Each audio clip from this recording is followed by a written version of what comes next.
Well, hello everybody. Jeff Cowan here from Jeff Cowan's Pro Talk, and I'm back with a brand new edition of my podcast entitled Right Service, Write Your Own Paycheck, the path to making over $100,000 a year when writing service in the automotive industry. And I got to tell you, at this very recording, just over 20% of you are doing just that, making over $100,000 a year writing service.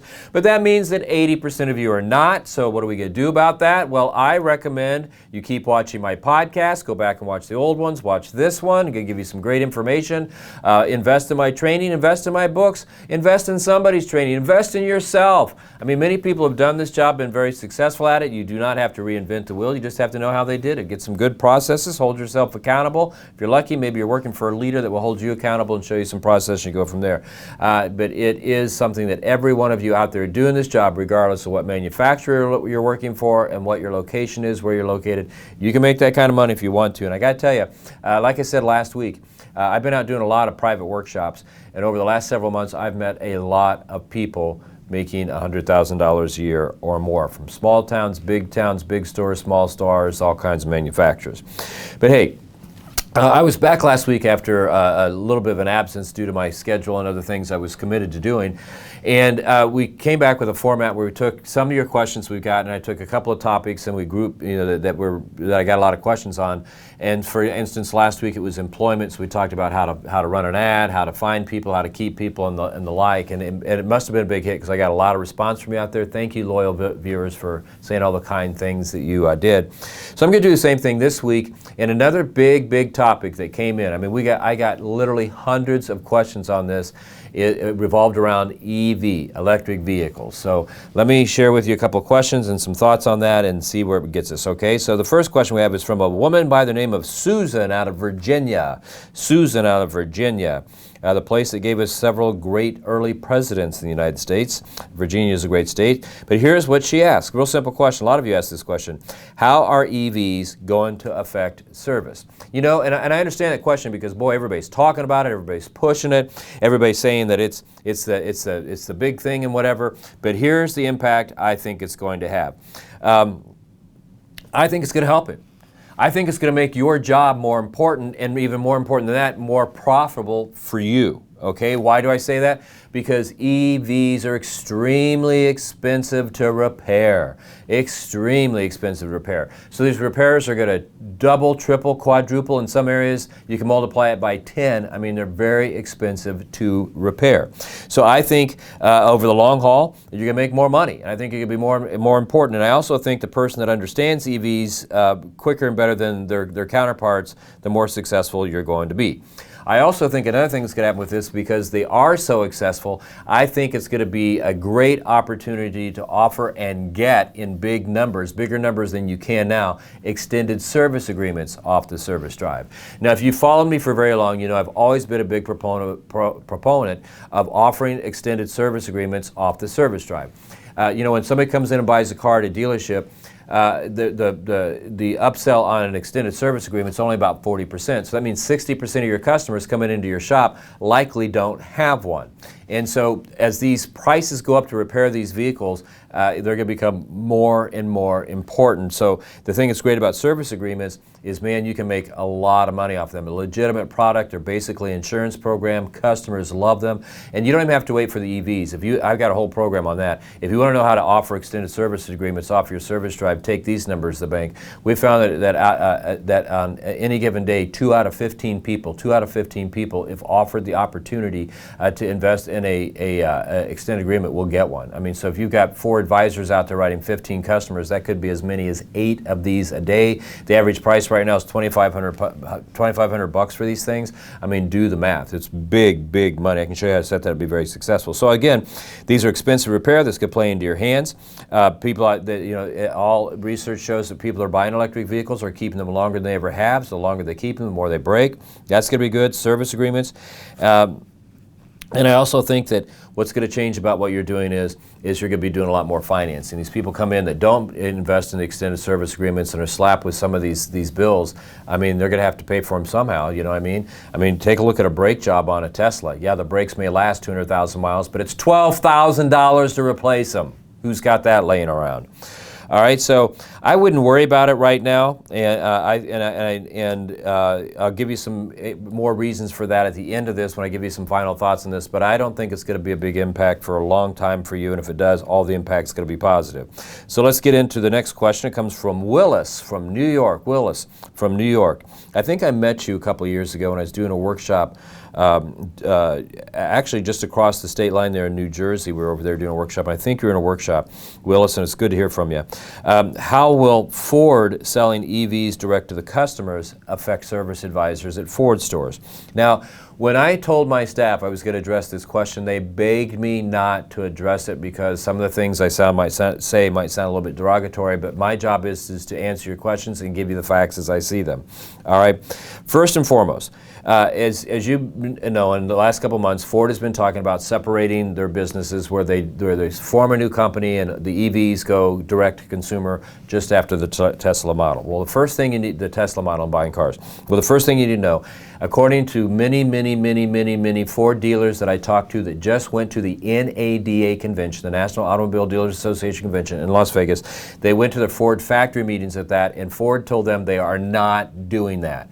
So what they told their dealers, and what the dealers have told me and service managers have told me is that Ford is not going to split it out. You are going to get the EV. Now, I think it's because they came to their senses. I think they were serious about doing that. I think they were really going to do that, and then somebody walked in and slapped them across the face and said, no sales, people, no sales. Because here's the fact. Here's why they will not do this. And if they do it, if they end up doing it, okay, it will fail, and it will fail miserably, and here's why.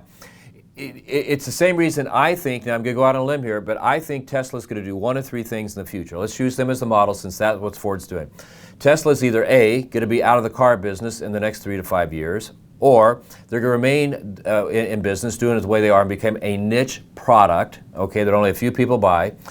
Or they're going to open up dealerships all across the country. Why do I say that? Because every manufacturer out there is going to have EVs. So here's my options. I'm looking for a new car. I go to the Tesla store and or Ford store, and they show me 1 or 2 cars inside a room at a mall. I can't test drive it. I'm talking to one person. I kind of pick it out. I order it. And then I find out it's going to take 6 to 9 months, in some cases, a year to get the vehicle. A year to get a vehicle I can't even test drive. Okay? But if I go to my Chevy store, Volkswagen, BMW, Mercedes, Chrysler, and all these other places that have them, I walk into their stores and they say, hey, look, I'm looking for an EV. Do you guys offer those? Yeah, we do.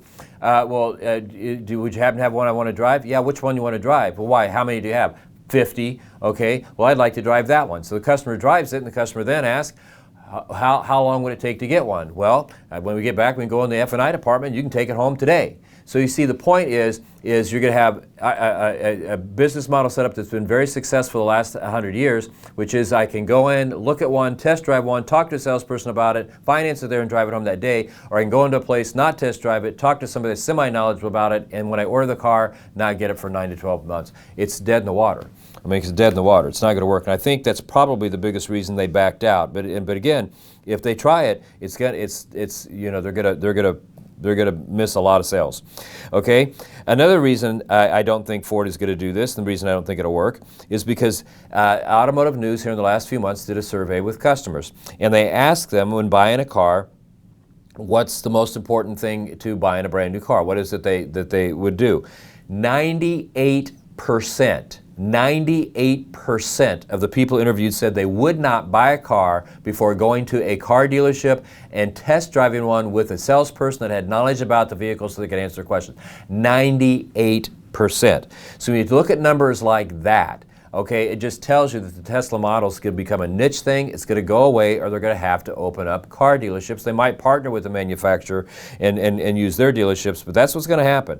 And on top of that, you take a look at these online companies, because in that same interview, they interviewed people who bought cars from Carvana, and what they found out is that over 90% of those people would not take delivery of the vehicle from Carvana, even though it was dropped off their house, without driving it with the driver of the truck who dropped it off. So hopefully those truck drivers who are dropping those off are knowledgeable about the cars, because the customers aren't wanting to take them unless they can test drive it first. So I don't think that Ford's going to do that because they said they're not. I think the reason they're not is because they know it's a program that's set up for failure. Salespeople have a great role to play in the world of business these days. I've seen other surveys out there where the numbers are 87% of any cell made in the United States of America or the world still requires face-to-face, voice-to-voice contact. I mean, that's just the way it is. I mean, if you take a look at Amazon, the one that's driving all this, nobody wants to talk to customers gig, even they're opening retail stores. And the reason they're doing it is because they know when they have retail stores where you can touch and feel and test the product and salespeople that can talk to you about it, you're going to do more business. So I wouldn't worry about that. You're a Ford store, you're going to be fine. You've got great trucks, you've got great products and the like. Okay, so I wouldn't worry about it. Don't, in general, don't worry about this EV thing. I'll tell you why in a second. But before I do, I want to tell you, I mentioned it last week, mentioned it today, I just invested almost $250,000 in my virtual training program, spent 6 months redoing it, bring the content up to date for the customer, walking in your store today. Okay, this is the latest and greatest out there, and I'm proud of it. It's my best recorded work I've ever done. You need to get a hold of me because the people that are signing up for it, and they're signing up in record numbers, they're telling me they love it. And not only does it have the new content in there with a 51-week program, but it's got a quick start program on it. It's got all my books on there. It's got my podcast on there, and on and on and on and on. It's great. You want to train your people, show them a process that works, show them how, and I'll show you how to hold them accountable. This is the easiest way to invest in our training, and it's got a budget for everybody. I mean, so we got that going on. I'm doing a lot of private workshops. If you can put 20 people in a room, you want me to come and visit you and do a workshop, and you don't have to limit to 20. You can put 200, you can put 2,000. I'm getting ready to get on an airplane here and go do a workshop for 150 people. Just did one last week for 50 people. I mean, you know, if you got the people, give me a call and let's talk about it. Let me come out and get your people fired up. And then, of course, what we're most famous for is our in-store training, where our trainers show up, stand side by side with advisors, coaching, critiquing, role-playing, and even writing surveys with them as they're helping real-life customers, and showing them within 5 days how to get a 5/10 increase, how to get an effective labor rate above 90%, how to get perfect survey scores, how to eliminate heat cases forever, how to get customer retention above 80-85%. If you're not having your best service year ever, then you're doing something wrong. Call us at 1-800-248-2931, 1-800-248-2931, and anybody that picks up that phone will show you how you can take your bad year and turn it into the best service year you've ever had. I mean, it's there to get, folks, and now is the time to get it. So, let me just give you some final thoughts, because I can tell by the emails, the telephone calls, and when I'm doing these live events, you know, the questions people are asking, everybody's really kind of nervous about this EV thing. They don't know what it's going to be. It's all new. It's changed and the like. So let me give you some final thoughts on it. First and foremost, I don't think the EV thing is going to be more than just a stepping stone to what's really going to happen. I don't think it's going to last because for a lot of reasons. You know, one being there's a lot of unanswered questions. Now, when Tesla came out about, what was it, 8, 9, 10 years ago, out here in California where I live, oh man, there was a big rush to get them. You see more Teslas out here in California than any state or town that I visit. They're all over the place. And the people that wanted them and cared about the green and the electric and all that stuff, they've got them. But now that everybody's kind of pushing them from all the manufacturers, people are starting to ask the questions that I've been asking all along. What do you do with the batteries when they're done? Do you really save energy when you're building these? And the answer to that so far is no. Do we have the infrastructure for it? Well, maybe in some of the big cities like LA and San Diego and Chicago and Indianapolis and Nashville, Tennessee, but you get out where most of America lives in the rural areas, the infrastructure is not there, and it's going to take years for that to happen. And so there's just a lot of people asking a lot of questions. And plus, when these things crash, they're expensive to repair, and when they crash, they tend to want to blow up. Not just catch on fire, but if you crash one of these going more than 60, 70 miles an hour, go on the internet, check it out. They blow up, you know, so that doesn't turn people on to know that we've gone from maybe one of the safest cars to ones that blow up. And this is just stuff that I'm learning, right? Okay. What do I think if EV's not going to be it? What's going to be it? Well, if you take a look at the manufacturers now, I mean, they're getting these emission things. That's what all this is about, right, is the emissions and the fossil fuels. They're getting those emissions down to almost nothing, okay? So I think that's going to play a role in it. But I think the thing that's going to play the biggest role is hydrogen-powered cars. Now, if you're out here in California, you can go to these gas stations where the infrastructure is already there, and you're starting to see hydrogen fuel pumps being added in. Why? Because I think that people are starting to watch what Toyota's doing. doing. Largest manufacturer of cars in the world, what Toyota's doing. Toyota got together with Yamaha, and they've got a hydrogen-powered car that they said is going to be ready for market in 18 months. Zero emissions. The only thing that comes out is drops of water. They got a couple of bugs they're working out of it. They say it's powerful. It gets great mileage. It gets great everything. I think that is going to end up being the solution. Somewhere between there and gas-powered. You might have some hybrid stuff in there where there's still some batteries here and there. But I personally just don't think that EV is going to be it. And besides, let's take a look at the current market. Last year, 3% of all the cars were sold were EV. They're expecting to only jump up to 4.5% this year, and they're thinking it's going to take 10 years to get to the 50% mark. I mean, that's a lot of gas-powered and other powered cars out there that you as service advisors are going to need to work on in addition to these EVs if they last that long. I think it's going to be a product that's around 10, maybe 15. It may never totally go away, but I think its heyday is going to happen over the next 5 to 10, maybe 15 years, but I think there's other things coming, just because you're seeing it. So, let's assume, but let's take a look at the EVs and say that I'm wrong on all of this. And let's say that EV does come in and they figure all this stuff out. It's still going to be 30 to 50 years to get these cars off the road that are going to need to be serviced, 30 to 50 years before it's totally flipped over. Anybody that's starting riding service today, you're going to have a lifetime career. And it doesn't mean it's going to stop with EVs because of all the things I said earlier. I mean, they're going to be more expensive to repair. I don't see that going away, and all the things that are coming with it. So stop worrying about the EV. Worry about what you've got walking in front of you right now. The questions you should be asking yourself is not about EVs, not about this, not about that. The question you should be asking yourself is this: am I having my best service year ever? Because if you are, then you're probably doing a lot of things right. If you are not one of your better years, but your best year, if you're not having your best year, you're doing something wrong. Right now, we're seeing the easiest customer I've ever seen walk into service departments and want to do business with their cars. I mean, that's the reason I redid my virtual training program, because this customer completely changed because of COVID. If you've not seen my past podcast, let me quickly tell you what I mean. What happened when COVID hit is the value of the car in the consumer's eyes went through the roof. Why? Now think about it. Within 3 days of the nation being shut down, they designated service centers as a necessary business. They forced you to keep open because they know they need transportation.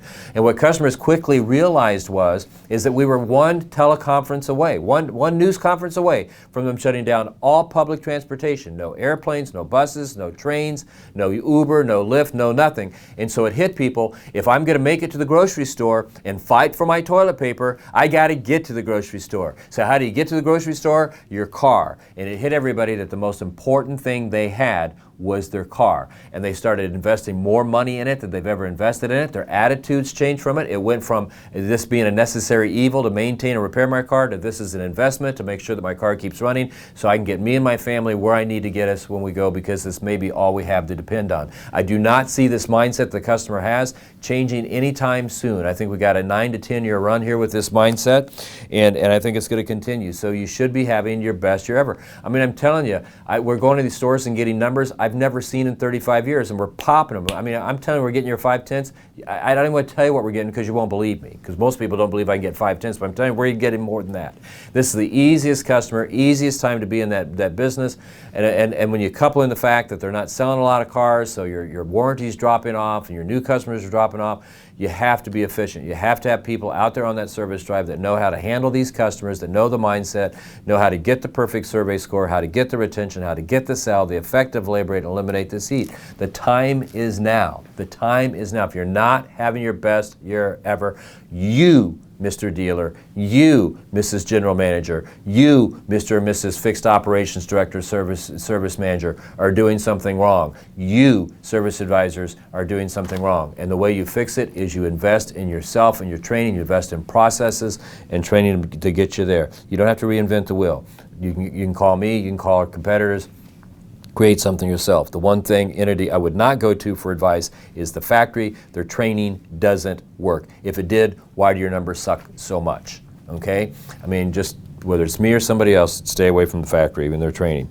So with that, hey, I'm going to wind it up here today because that's about all the time I got to do this podcast. I want to thank you for coming back and watching. I want to encourage you to come back next week because I got another topic you are going to love and another podcast I think is going to knock you off your seat there. If you have any questions, call me up, text me, send them to me. I love answering them. I love talking to you. You can dial 1-800-248-2931, 1-800-248-2931. Anybody that picks up that phone can answer your questions.